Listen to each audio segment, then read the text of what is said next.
Hello po mga best! For today's video nga po, dahil wala nga po ang daddy at nasa bukid, ako po muna maghahalo ng mga patuka. Let's go! Nung isang araw po kasi mga best, nagtataka po ako kung bakit po napakabango po ng patuka ng daddy. Eto po pala ang kanyang ginagamit mga best. Sa bagay po, sa ganitong paraan lang po tayo makakatulong sa ating mga alaga.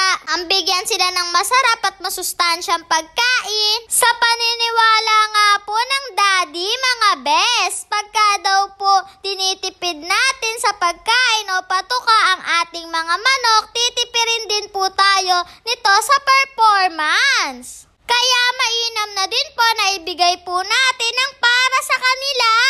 Pero syempre po mga bes, hindi po porket masasarap ang kinakain nila ay sure na po tayo.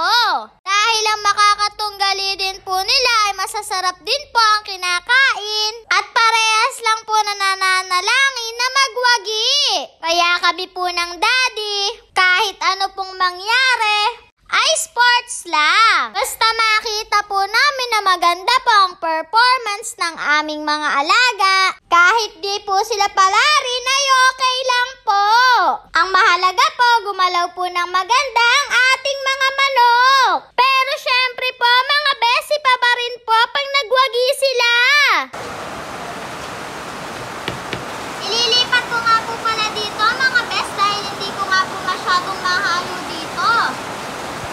Meron pa nga po kaming nababasang comment mga bes na kahit napakaganda naman daw po ng performance ng manok at kitang-kita ninyo naman daw po na panalo ito, pero ukol po ito sa pagkatalo. Sa bandang huli ay hindi